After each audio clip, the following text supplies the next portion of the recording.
Yeah, I'm very much a Zoobly Zoo fan. Like, still watching Zoobly Zoo at age 45. That's wonderful. So to go ahead and introduce the podcast here. Welcome to Cheers, That's One Woman's Opinion podcast. I'm your host, Carolyn Mills. And those of you who watch on YouTube normally probably notice the different background. We have a thunderstorm going on right now, and my dogs are petrified, so I'm in my recliner so they can sit on my lap. And Oh, today, yeah, they're spoiled. Today we have a special guest. If you were a child in the 1980s, you probably grew up watching him and the other Zoobles on Zoobly Zoo, where magic and wonder are waiting for you.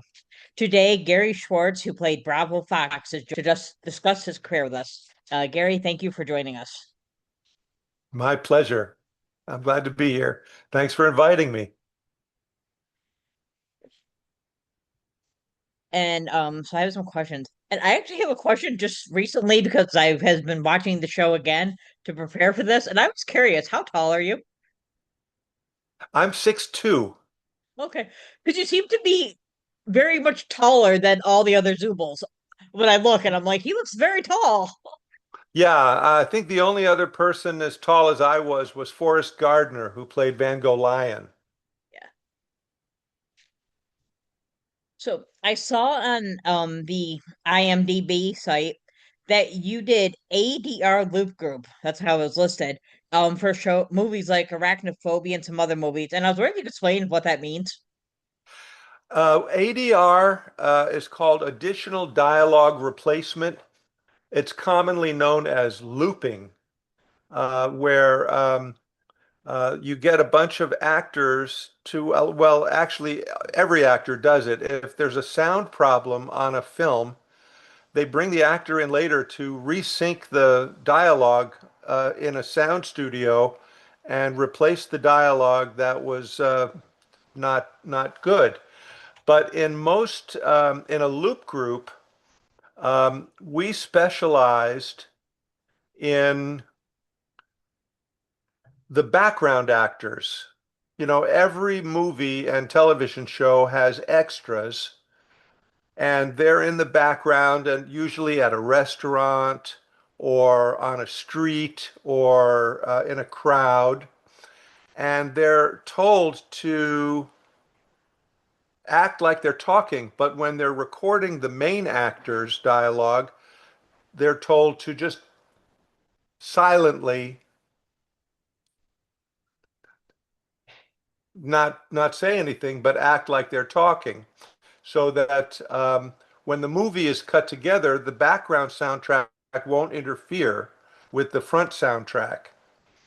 So when the movie's all cut together, they have to bring in a group of improvising actors to watch the background people and replace their dialogue with recorded sound.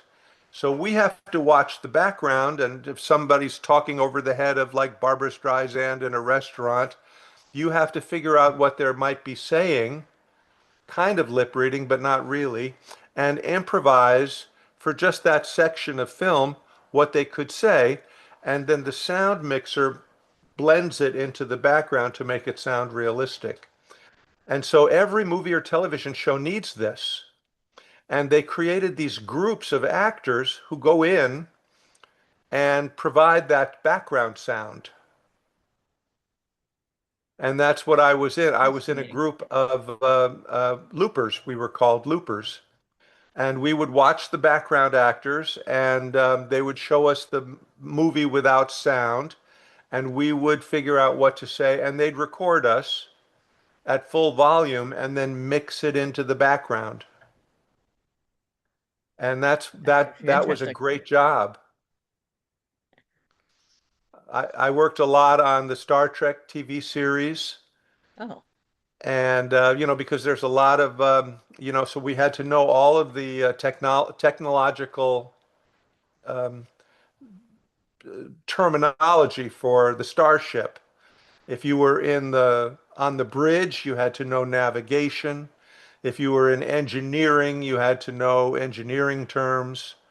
If you were an alien or, you know, a Klingon, you would have a Klingon dictionary to work with. and you would provide all of the proper sounds and invent sounds if you need to. It was a great job. It was working with a lot of other good actors and improvising dialogue right on the spot, watching parts of great movies. Cool. So you were a guest star in an episode of The Jeffersons in '79 playing a clown. And I was wondering what that was like because that had a great cast and it was also a groundbreaking series. So I was wondering what it was like to be a guest star on it. That was my very first union job. I got my union card by being in that job. And we were in the scene was in a restaurant called the Circus Restaurant. And they needed three actors, one to be the maitre d', who was my mime teacher, Richmond Shepard, who got us the audition. And he was a mime maitre d', so he didn't speak. And then there was an acrobat, my partner Caleb Chung, did a front flip to hand the menus to the Mr. and Mrs. Jefferson. And then I was a juggling clown. I could juggle. And I had the only line which allowed me to get my SAG card, my after card. So George Jefferson is called, the episode was Louise's old boyfriend, and George is jealous that Louise is going to meet her old boyfriend at this restaurant. And so grabs him and he says, "Now looky here, clown." And I lean over and I say, "Yes." And he goes, "Not you, clown, this clown." And Mr. Hemsley was very, very nice. We only got to work that one afternoon, but Sherman Hemsley was very sweet and uh, he was very nice to us. And that was my very first union acting job. And you were listed as additional voices for Ferngully the Last Rainforest and Yeah. watching that as well as a child. That was background voices. Again, we were the all of the creatures in the background that weren't the main stars. So, if you saw a bunch of skittering animals, um, uh, we would be those creatures. So yeah, there was no particular role that we had to play. We just played all of the little woodland creatures that were in the background to create that background sound. Okay. Yeah, I wonder that because when it says additional voices, I'm like, do they not know who they're playing? So a lot of names, so that explains it. Yeah, I have a friend who he did looping on Finding Dory, the Pixar movie. And I said, "Oh, what part did you play?" And he goes, "I was Plankton 148." So, you know, So because it's a Cheers rewatch podcast, I try to find ways to connect it, and you actually have two. You did the looping for Three Men and a Baby, which Ted Danson yes, was in, yeah, and you also were a guest star on Picket Fence's the pilot episode, I believe it was, which that's Tom right. starred Tom Skerritt, who played Evan Drake in Cheers during season 6. So I was curious what that pilot episode doing that was like. Well, we were took place. He was the sheriff, and we were irate citizens picketing his sheriff's office. And uh, I guess I had a featured line. I don't even remember what it was. And again, it was a pilot, so we didn't even know if it was going to ever be aired, because they shoot hundreds of pilots and only a handful get broadcast. But this one went to air, and they used the pilot episode to introduce Mr. Scarrett and all of those characters. And I was just one irate um, guy in the sheriff's office who said something nasty that he responded to. Um, Again, they usher us in we do the scene and then they get us out of the way because they have to continue shooting with the main actors. So it was, it was a small one-line part. Yeah. But, now I live in Seattle and Tom Skerritt is a major actor. He's lived up here for his whole career. Yeah, I've seen the entire series, and I tried to watch the pilot again to try to find you, but I couldn't find the series anymore. So I don't Yeah. think it's on one of the streaming things I have, but I have seen it before. Some people said that they've watched it on some like, retro channel and the pilot is out there. You could probably find it on YouTube. Most things are on YouTube. So the performances you've done, what is your favorite? Oh my goodness. Probably Bravo Fox was one of my favorite characters to do. Um, it was a lot of fun working with the other actors in that show. It was long hours. We shot 65 episodes in 15 weeks. And so it was a lot of hard work.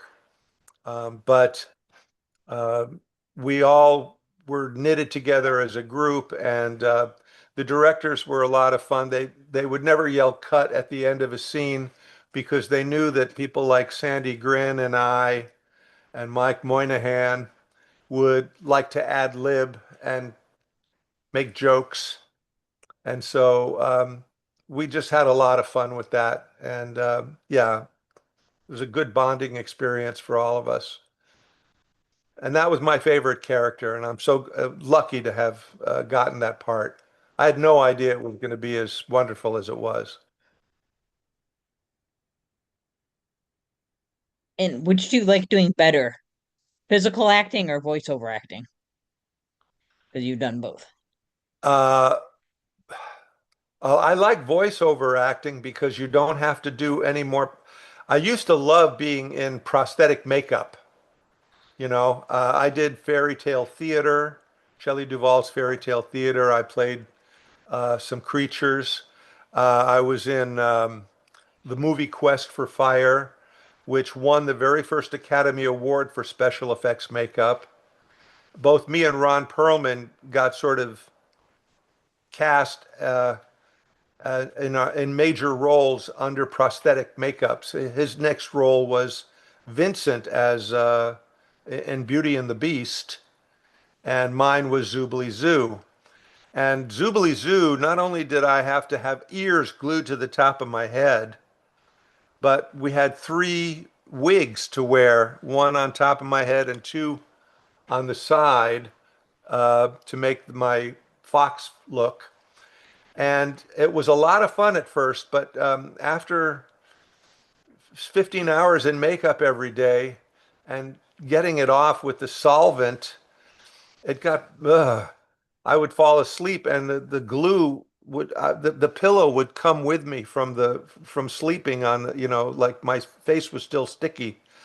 So it got to be a drag. But then when I got into voice work, uh, you just come in a nice soft sweater and in a studio and you just use your voice and it was wonderful. So both I loved being in prosthetic makeups at the beginning, but after a while it was enough. Right. And I know, listening to Michael B. Moynihan's podcast, they all had noses, and I think your nose was somehow different, if I remember correctly. Yeah, yeah, my nose, well, I worked with Bill Corso, the makeup artist, to design my nose. The first nose he built me was this giant snout. And I just said, "Oh, that looks horrible. I look like a wolf." And I said, and of course, I was also being a vain actor, which of course Bravo Fox was. So he did a few drawings for me, and I said, that's the nose I want," and he designed that nose for me. And it was pointy and a snout, and he would put he would take a feather and cut the quill into to make whiskers. And yeah, that was his very first makeup job, and he went on to win Oscars for his makeup. He's a very famous makeup artist now, Bill Corso. So I was his first project. It went well. Yeah. Hey, so I'm actually going to ask you questions about Zubly Zoo now, of course. And before I do, I actually want to share a story with you. Growing up, I actually emailed this to who played was that because I'm the youngest of the family of eight. So she gave her because she was the youngest. I was watching it. It was six. I was 6 years old when it came out in '86, and sorry, I was watching the show every. I think it was every afternoon it was on. And one day I called my mom. I'm like, "Mommy, mommy." She's like, "What's wrong?" And I'm like, "I don't think she's really a kangaroo. I think it's a human." It just suddenly like I was totally convinced you guys were really animals that could talk, and then just out of nowhere, I was like, "She's not a real kangaroo." I was told like I thought I was the most brilliant person in the world because I figured that out. Oh, that is so sweet. That is really sweet. Yeah. We were so grateful that they originally they wanted to put us in these giant heads and just have the dialogue be looped in afterwards. And then the producer said, no, these characters have to have personality. And you know, that was a brilliant solution. But yeah, Zoobilee Zoo was yeah, it was really really special. How were the animals decided? Like, did you guys yourselves like say, I think I should be this kind of animal? Were all the animals No, no, pre-decided? Like, no. They had what's called a Bible, a show Bible. And we were each given a show Bible, which is sort of the blueprint for the whole show and what the show is supposed to be about. And so each character was specifically designed to represent an artistic field. I was theater, was music, Van Gogh was visual art, Builder Beaver was an inventor, Lookout Bear was a young explorer, Talkatoo Cockatoo was the word bird. She called herself the word bird. And yeah, Mayor Ben was just the oversaw the whole thing. And we had, you know, so the characterizations were all preset and the characters were designed, pre-designed. So we were given pictures to look at and said, this is your character and here is your traits. Bravo Fox was self-centered, egotistical, highly theatrical. Um, but then the last line said, but lovable. So, uh, and originally I wasn't going to audition for the show. Originally, my partner, Caleb Chung, who was working on a Disney Channel show, and he knew some puppeteers who were talking about Zoobilee Zoo, said, they need triple threat actors, actors who can sing and dance and act. And I said, well, that leaves me out because I don't sing or dance. Caleb said that, well, I'm going to go and audition anyway. So, he went and he came back and he said, I got a call back. And I thought to myself, wait a minute. He can't sing or dance or act. I'm a better actor than he is. So I kind of talked him into letting me be his scene partner on the callback audition. And I went in. He was auditioning for Builder Beaver, and I went in and I was Bravo Fox working with him. And then they asked me to come back. So I got called back, and we went through several callbacks. And I remember sitting outside the door where all of the actors who were auditioning for Bravo would go in, and I could hear, it was a glass door. I could hear their auditions. And they're all talking like this, big, broad, very dramatic, and oh, you know. And I said, wow, that's everything, but they're not lovable. I think one guy went in and he did kind of a W.C. Fields. And I said, well, that's a recognizable voice. So I thought to myself, well, the most recognizable voice I could do that's lovable is the voice of Ed Wynn. And many of you don't know who Ed Wynn was, but he was Uncle Arthur in Mary Poppins. And so, he talked like this. And you could say terrible things to children, but because his voice was so cute, you could get away with it. You could say, go screw off, little boy. And it's adorable. So I went in with the voice of Ed Wynn, and that was it. I got the part.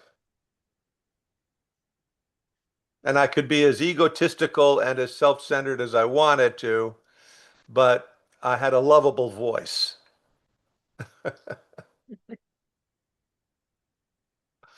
Like that. So you And one said of the the guys, man. Oh, sorry. one of the guys who was auditioning for Bravo Fox was Sandy Grin, who ended up being Builder Beaver. But he didn't start out. He was actually cast. He didn't. He. I beat him out for the part of Bravo Fox, and he was very upset. And they hired another actor to be the Beaver, but the other actor felt very uncomfortable in the makeup and the costume and didn't want to do it.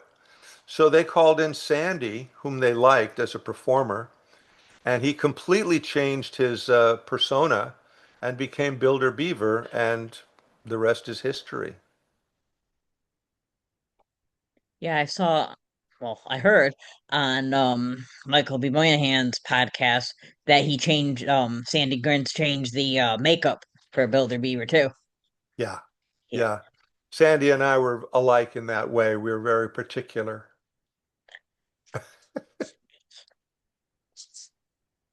So you said how in the book it gave you like the characteristics of your character and everything, but Yeah. as far as the animal characteristics, did you guys like study actual animals to learn like characteristic traits? That's interesting. There was a guy on the show named Ed Greenberg, who Steve Binder had hired because he was an improviser, and he was supposed to work with us on giving us animal movement to help us build our characters. Little did he know that I was studying with the woman who invented improvisation at the time, Viola Spolin. So everything he was telling me, I had already picked up and known about. And I was kind of already sort of an expert in animal movement because I had done the movie Quest for Fire, where we had to study chimpanzees to become chimps. And plus I was a mime. My background was pantomime. So I was very, very easy for me to create Bravo's movement. But Ed Greenberg did work with Mayor Ben, with Ben Vereen on leopard movement. I think he worked with Stevie on, or her name was Louise back then, on how to be a kangaroo. Um, but we sort of already had it in our bones. So it wasn't super necessary, but Ed was a wonderful guy to work with.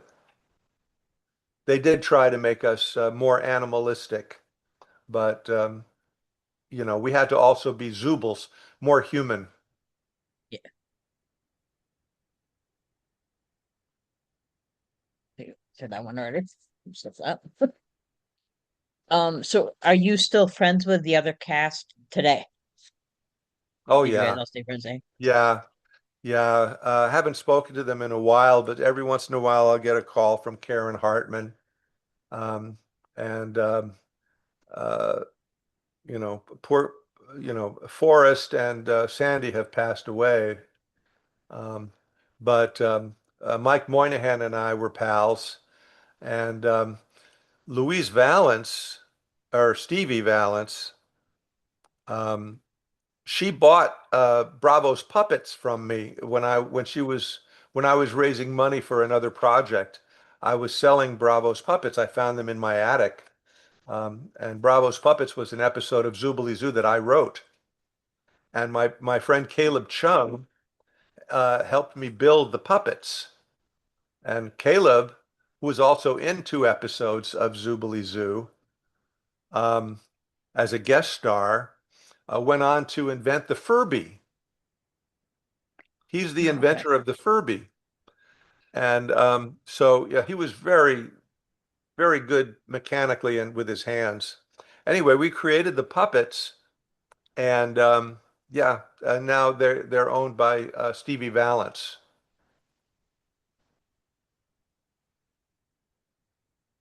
Do people recognize you, like since you're not in a fox costume right now? So when they see you, do they recognize you from Zoobly Zoo? Like No, kids I grew up with. no, I was just, I no. actually had to look up what you looked like. I was like, he's not gonna look like a fox. I didn't know what he looks like. Yeah. Well, I had hair and all that.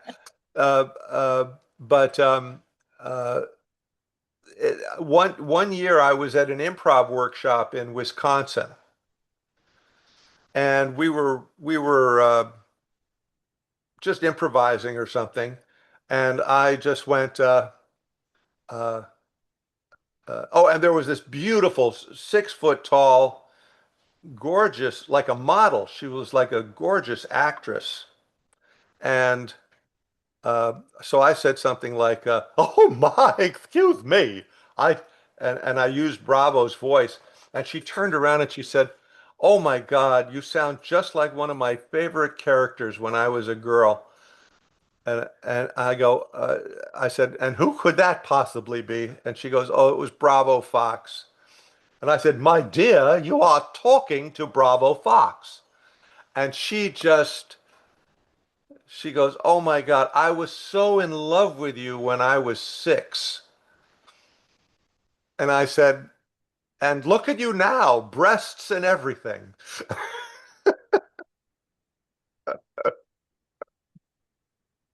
It's very funny.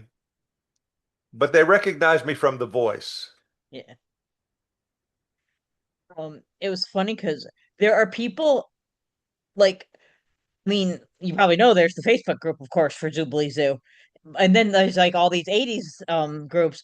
And there are some of us that very much remember Jubilee Zoo and some of us start watching Jubilee Zoo. And then there's some people that are like, that was like some kind of dream, right? That didn't really happen. And then somebody posted, and I realized he was right. He said, growing up, we never realized how big Ben Vereen was. We were like, he's this panther who's the mayor of Jubilee Zoo. And we're like, he was in Roots, he was a Tony Award.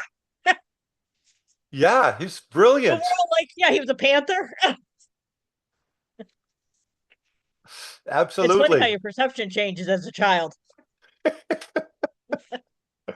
You could say he was the first Black Panther. I actually thought that while I was watching it. Yeah, because remember, my mom would always say to me, because both my mom and I were very big into celebrities and things like that. And so she would say, "Hey, Carolyn, do you know who that is?" And I think she was watching Roots because that would be my guess. But I was like, I don't know. He kind of looks like a panther on Zoobly Zoo, but I don't know who he is. And she goes, "Look, what's wrong?" She goes, "I was famous, and all you know is he played a panther on a cartoon on a children's." Yeah. We were in awe of him because he was on Broadway.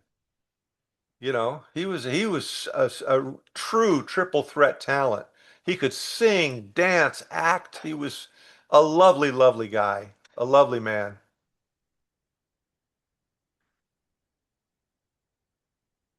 So I wanted to ask you about Sandy Grin and what's his name? Forrest Gardner. As you said, they Yeah. both passed away. So I was wondering what they were like since obviously we can't talk to them now. So I wanted to get your perspective. Wow. Well, Forrest just blew me away. He had one of the best voices I've ever heard, and he was an incredible dancer. I mean, physically, he was. I mean, he worked with Michael Jackson and people like that. I mean, he was a lead dancer for Donna Summers, and he could sing and break your heart.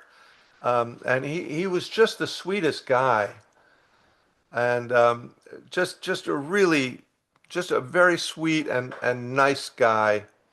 Um, Sandy uh, was Sandy was also very talented. He could play the piano, he could juggle. Um, he had a very sharp wit. He was very he and I got along really great because we could bounce off of each other. We had that sort of comedy timing that just felt natural. So they paired us together a lot in a lot of the Zoobly Zoo episodes. We were in Two of a Kind and Stuck Together and uh, Vaudeville Star. And um, yeah, he was fun to be around. But he was also he could be a little prickly. But once you got past that, he was just the sweetest guy in the world. He was adopted and he was raised Jewish, even though he's like a flaming red-headed Irish baby. He was raised as a Jew, which did a lot of very interesting things, I think, for his sense of humor. And we got along great. We got along great. And he and Mike Moynihan also hit it off really well. So, Forrest was just a sweetheart to everybody, and Louise, also could just a knockout singer and dancer, and Mike Moynihan, also Broadway actor. I was in awe of all of them because I could only do comedy, and I had to fake my way through songs and dances. I can't keep a tune. I can't keep a beat to save my life. The nice So thing when you're working with for doing things with kids, well, for kids, I should say, is most kids don't care whether you can sing well or not. no, I Some do, know, but most and we just want to hear you singing it. We don't care what it yeah, sounds. and I sang, and they got me through it, and I just skated by on my comedy because I could make kids laugh. So, but yeah, Sandy and Michael and Forrest could tap dance and do everything. They were real Broadway threats, triple threats.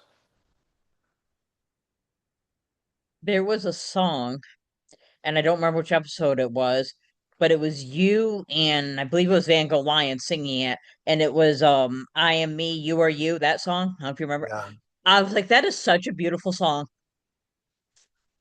I am me and you are you, and that's all right with me. Yeah, I remember that song. I was like, listen to it, I was like, that is such a beautiful song.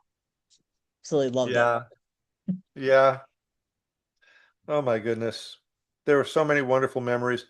You had asked me about um, Without a Sound, and I rewatched that episode, and I had totally forgotten about that one, and that was such a sweet episode uh, about the deaf Zubul. Vince, his name was. Yes. Yeah. I'm actually going to ask you questions about that soon. Oh, okay, good. Yeah, and then we But before also I had do, we did because one that was on my favorite, that was your favorite episode? because I'm deaf. Yeah. But I wanted to ask you what your favorite episode was. Well, let's see. I of course like Bravo's Puppets because I wrote it, and I was happy to be in that one. But my favorite episode is the one where I played my cousin Otto von Fox, called Bravo Comes Home, I think it was, where I got to Yes. play two. I got to play myself as a German director, and that was a lot of fun. That was I probably just my watched favorite that part. today or yesterday, Yeah, and I thought that's it's my kind of favorite like one. Bravo meets Colonel Klink. Yeah, yeah. And I had a blast with that one. That one and also Attack of the Killer Potatoes was fun. I Where don't know which one that was. was that as watching Builder Beaver and Lookout Bear make a movie about a monster movie about a giant potato, and Okay. was that thinks it's real and says that we're being invaded by potato aliens, and then the rest of it is was that and I screaming our heads off, disguising ourselves as potatoes so that we don't get discovered. That was a fun episode.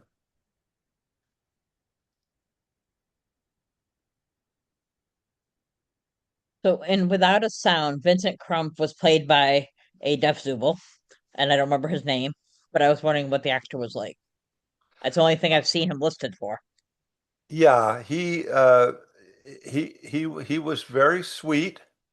Um, he um, he had somebody to help him sign, um, and but because it was such a an intense schedule, we're shooting 5 episodes simultaneously in one week. So we had to shoot all of his scenes like in a little cluster, like for a day. And he was very nice, but we would actually sometimes forget, um, you know, that he was deaf, and he had to keep reminding us, you know, we need to pay more attention because we just treated him like just one of the other actors, and we had so many things to keep in our heads. He, so I remember him getting a little upset at one point, but after that, we realized, oh my gosh, we really have to focus on him when we're speaking to him so that he can absorb what we're saying, and not just, there was a lot of this, and I'm sure for somebody who's deaf, that's got to be very frustrating. So Definitely is. it was a learning episode for us too. It was a learning experience for us. But he was really a good kid, very sweet. I mean, he was probably on stage as much like the way he was as the little Zubul. I think was he a mole or a mouse? I think a field mouse. I think he might have been. Yeah, because he had the little round ears, and he was Yeah, brown, so he probably was. Yeah. yeah. That's what I So, remember about him. Again, it was a supercharged 16-hour day every day to get through that show. And luckily, because we were allowed to have fun, it didn't feel like horrible. It felt great, and we were all proud of the show.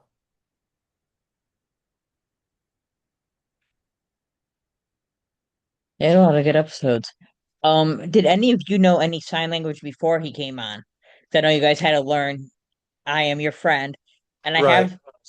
I know in some of the episodes, I think it's like the sing-along ones, um, Builder Beaver is actually signing the alphabet when you do it. So he must have at Yes. least known the alphabet. Sandy knew sign language, a little sign language, and he knew the alphabet. I did not.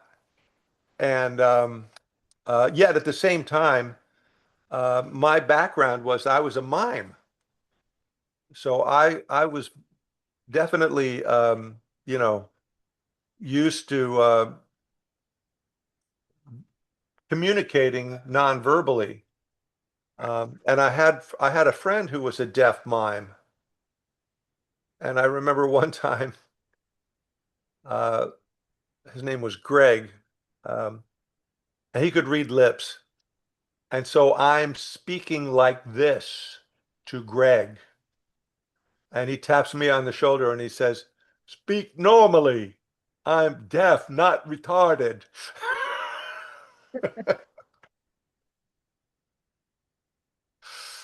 But Caleb and I, we would sometimes perform at a deaf school or a hearing impaired school. And these kids, they picked up on the subtlest of things about me. Um, there was a good-looking teacher that walked by, and I guess they saw my eyes track her, and the whole audience started giggling because I got caught kind of looking at her.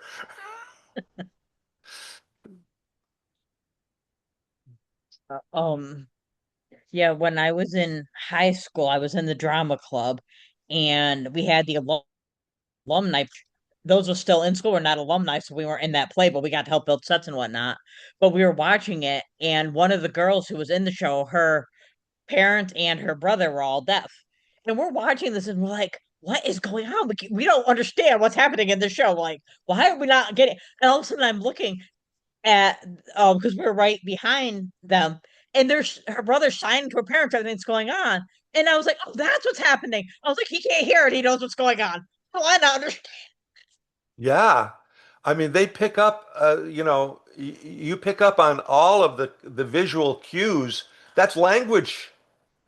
Yep. That's language. I mean, I knew that as a mime, but I didn't realize how highly sensitive deaf people are to picking up on all of those visual signs for people. They're very Yeah, as my intuitive. hearing's been getting worse, I'm noticing it more. Yeah, Because like now I don't really absolutely. hear voices. I hear sounds, but I don't hear voices. But I notice things I never noticed before. Yeah, I'm sure. I'm sure. Now, at my age, I'm starting to lose my hearing. I'm going to be getting hearing aids soon. And it is confusing to lose track of what people are saying. So, um, yeah. Uh, And I actually was curious if you remember how to sign the phrase "I am your friend," which is what you guys had to learn. I am your friend. Good. Except for you signed you and not your, but on that, it was really good. Good. Yes. My friend, the deaf mime, would teach us all the bad words, like bullshit, bullshit, and all sorts of other funny words. My best friend is learning sign language now for me. And every so often I'll teach her a sign and then she'll sign it wrong. Like this is the sign for sit down and this is the sign for F you. And she meant to tell me to sit down one day about like that. And I was like, okay, you're not allowed to tell anybody at church to ever sit down. Okay. So every time I show her something, she goes, and this is now a sign I can't use at church. Oh my, that's great. Yeah, And I, I was curious, do you like doing things better with for children or better for adults? I spent most of my early career working for kids. And Caleb and I, my partner, Schwartz, Caleb Chung, we were a comedy team for 17 years. And we would go into the schools and we wrote a grant called Mime as a Second Language. And but we were really funny. We would do comedy. Um, and so it was just an excuse to get in front of kids. But kids are the best audience. They are the best audience. And so I grew up working for kids. And you know what? Adults respond to the same playfulness you have to be with kids. Um, so both audiences are good, but I play as though everybody's a kid. you know. I'm still a kid at heart, so it works. Yeah, I think that's what you have to be. And when I teach improvisation, basically what I'm teaching adults is to play as they did when they were children, without the all of the success and failure. It's all about having fun, and we forget how to have fun. And so it's worth relearning, and it's a valuable skill to have, is to be able to have fun and very healthy. Kids do it automatically, but then it's trained out of them in school. When I was in college, I minored in theater, and we had an improv group. And then people are like, because I went for education, they're like, well, I was like, you don't think you're ever going to use improvisation or acting and with kids? Trust me, you want their attention, you're going to improv very well. Yeah, you have to improvise. And if you do it with the spirit of fun and not with trying to be successful or worry that you're going to fail, you can't think about those things when you're having fun. You simply, when you're playing a game, you're not thinking, "Oh, I'm going to succeed or fail." You're just trying to have as much fun as possible. And you bring your whole physical self to the process.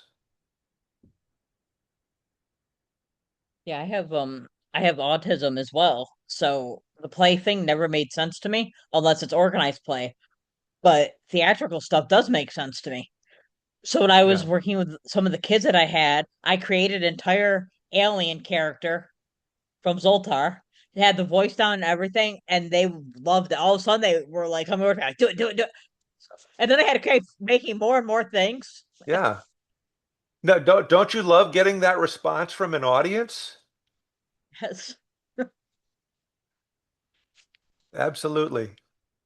Oh yeah, that's the greatest when you have a good audience. Yeah. So if Zubilee Zoo were on today, do you think the animals would be the same or different? And do you think it would do as well as it did in the 80s? Well, I think it's needed now more than ever because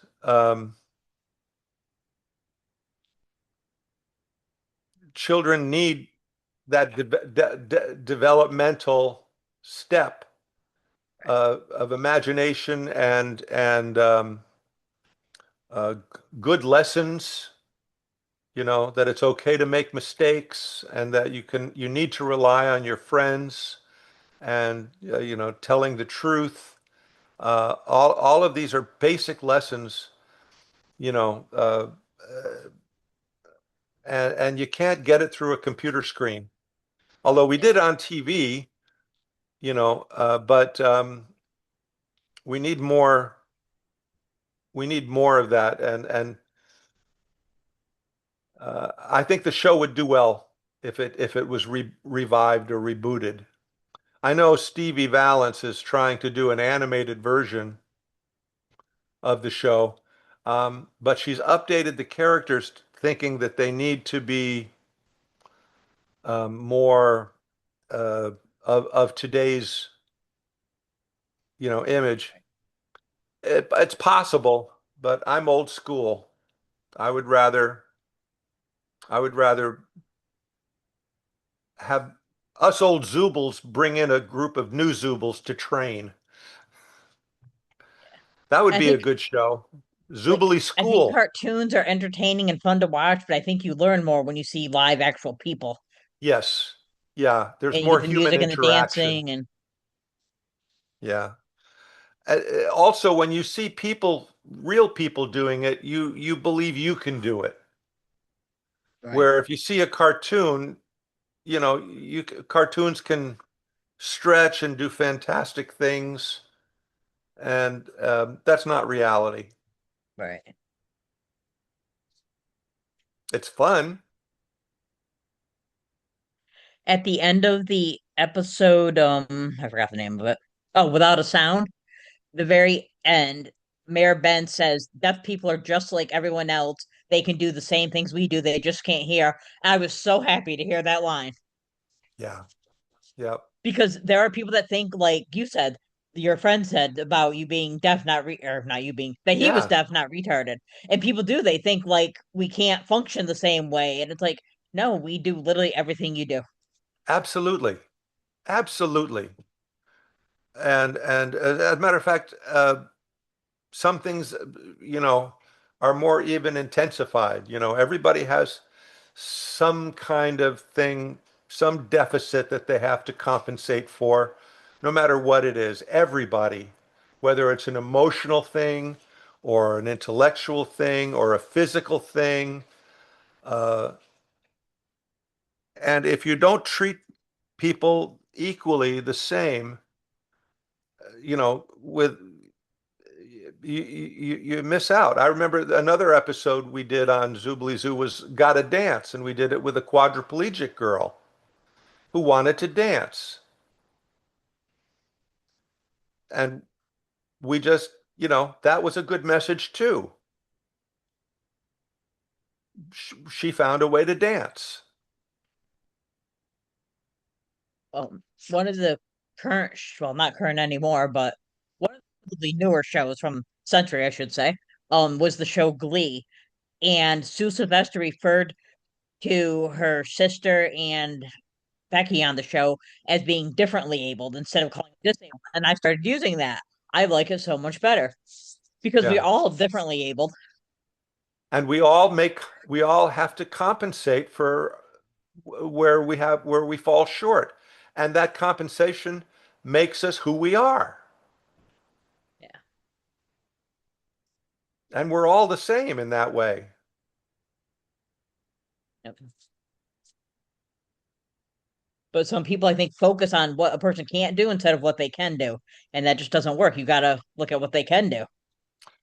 Absolutely. Look, it happened to me in my career. I was taught by my parents that nobody goes to Hollywood and makes it as an actor. That's just a ridiculous dream.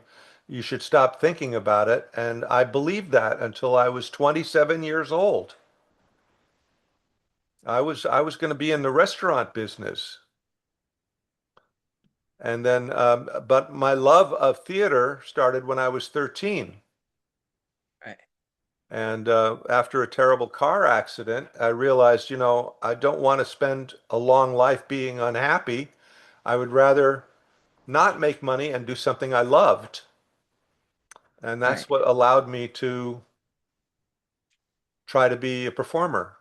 And I'm one of the lucky ones who made it.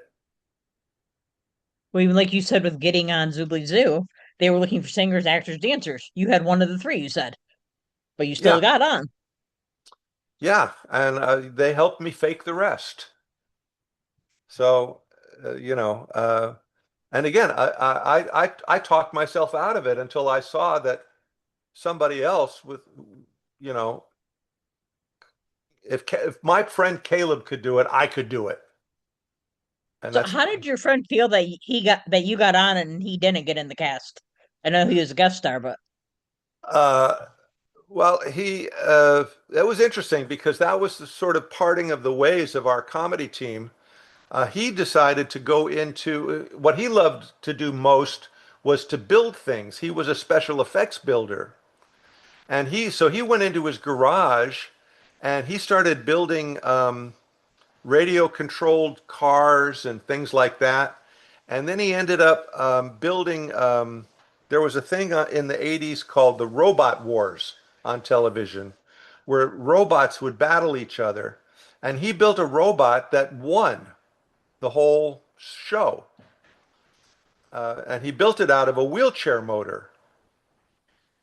And then, so he got a job after that working at Mattel Toys, designing toys, very much like the Tom Hanks character in Big.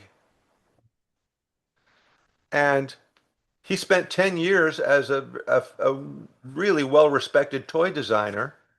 And then he went off on his own because he had this idea to design a little friend that would sit on your shoulder. And that became the Furby. And now he's a multimillionaire. and we're still good friends, Caleb and I. Nice. And yeah, he's a super talented, super creative guy. But yeah, I got lucky with Zoobly Zoo, and he got lucky with the Furby. I remember when the Furbies came out. Everybody wanted them. Everybody, I mean, the Furby is now a cultural icon. Yeah, it's amazing. Uh, who could have guessed that a kid from Schenectady, New York, would end up, you I know, used to live in doing this? Schenectady. You used to live in Schenectady? Yeah. My church That's is in right. Niskayuna, which is like a suburb of Schenectady. I went to Niskayuna High School Yeah, it's right down the road from the church. My church is right down the road from the high school. on Balltown Road. Uh-huh. What? Where Yeah, where are Trinity you? Baptist Church. No kidding. My Yeah. best friend was the son of the Eastern Parkway Methodist Church pastor. Okay. So I went to Hebrew school right across the street from there. So funny. So you're from Schenectady. You lived in Well, I'm Schenectady. from Gloversville, New York, but I lived in Schenectady. My parents literally moved around every 2 to 3 years, and not because my dad was not in like the service or anything. My mother literally just got bored. She said to me one day, I was in college, just out of college, and she said, "Carolyn, I'm bored. How would you feel about moving?" I'm like, "What?" She goes, "Yeah, I'm bored." I'm like, "So we did. We just moved." And you moved to I think Niskayuna? um we went from Gloversville. Well, see, it was I started in Baldwin, Gloversville, Amsterdam, back to Gloversville, Clifton Park, then Schenectady and Niskayuna. Yeah, That's so wild. I'm in That's Johnstown amazing. now, and I plan to move to Rome in the spring because they have more deaf people, so it make my life easier, more people to talk to. Uh, Oh, 'Cause I amazing. prefer to sign when I can, even though I can speak, but I do prefer to sign. So I was like, I'm gonna move there, but Wonderful. Wow, how cool is that? That is very cool. yeah, that explains why you can pronounce it because most people cannot actually say the word Schenectady, and it's fun to hear them try. They're like Oh Shishnet, yeah. Shishnet, and I'm like, it's the same first three letters as the word school, and they get stuck on that first three letters. I don't get it. Yeah. Yeah, well, and my sister still lives there. And she works at Proctor's Theater now. Oh, nice. And yeah, uh, Schenectady. That's where I grew up. Niskayuna. For a brief time, I volunteered at Proctor's, and I don't remember the name of the room, but it's where all the people that have a lot of money go, and they get to drink wine before the show. Oh, I used to sure, work the there. VIP room, right? Yep. And they meet the actors and everything ahead of time. My sister works in the concession. She's a volunteer there. Nice. Robin Schwartz. Shout out to That my name sounds sister familiar. Robin in Schenectady. Nice. That name sounds familiar, so I might have actually seen her there You when probably I was did. She's like, been there for a lot of years. yeah, I like to be involved with theater anytime I can. It's gotten harder now as my hearing's gotten worse because, like, it's funny. I did here in Johnstown we have it's called Colonial Little Theater. It's I think the second oldest theater in New York, if not the oldest. And I used to do sounds and lights, and I couldn't hear the sounds. So I was like, I'm gonna run the soundboard without hearing them. And they're like, so I was like, I just need to be able to see. If I have visual cues, I can do the sounds. That's all I need, and I did. Wow, that's amazing. That is incredible. Wow, wow. So, are you currently working any projects now? I am the voice of two famous video game characters from a game called Team Fortress 2, where I play uh, heavy weapons guy and Demo Man, these two mercenaries. It's a shooter game. And I did the game 20 years ago, and it's a super popular game all around the world. And I get to go to Comic Cons now And I just got back from France where we shot a video called Meet the Real Medic, which is a video of the fans dress the voice actors in the costumes of the characters they portray and shoot the video frame for frame like the animation. But we're live action. So we just shot that video in France, and it will be out in at the end of summer. And I'll show you. Let's see here. So this is one of the characters Oh, okay. that I voice. And let's see. Yeah, these are the two characters that I do. And the game is still quite popular, even though it's 20 years old. So it's fun meeting the fans who grew up playing that game. I'm not a gamer myself, but um, between Zoobly Zoo and the video game world, I've covered several generations of kids, All and I'm right. I'm grateful for it. Oh, And I'm gonna share screen. I also still teach Okay. improvisation. So that's what I do. You do that in Seattle? Yeah, I'm teaching at a local college for retired people. I teach a class called Fun for Life. And improvisation is a major part of my my career. I love promoting the work of my teacher, Viola Spolin. Nice. So And I let me wanted to see. show you a picture. I found it accidentally online while I was Okay. researching, and this is the cutest picture ever. So let me share the screen. I have no idea what it was from, but it's you as Bravo Fox.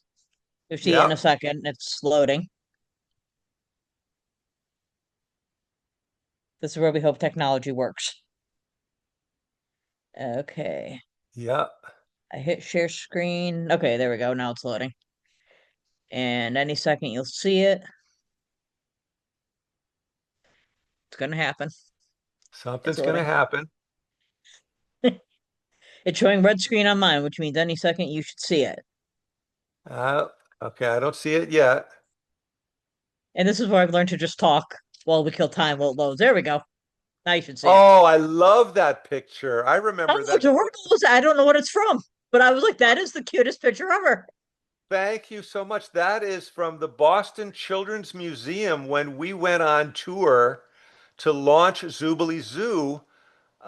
We went to the Children's Museum in Boston, and there were lines around the block to get in to see the Zoobles. And I love that picture. That's one of my favorite pictures too. That little girl wanted to kiss Bravo Fox. Yeah, it's Oh, I just was too hoping sweet. that would be the picture. That's my favorite picture as well. Yeah, I saw that. I was like, yeah, that's too sweet. I have to show that. Oh, And is that there yes. anything you would like the listeners to know that we haven't covered before you go? Let's see. Well, if you would like, I sell autographs, autographed pictures of me or and Bravo Fox on a website called streamily.com, where you can get a video shout out. I will send you a message like Cameo Okay. as Bravo Fox or one of my other characters from the video game. And you can request me to say anything you want for a birthday or a pep talk, anything. And you'll also get a signed autograph from me as well.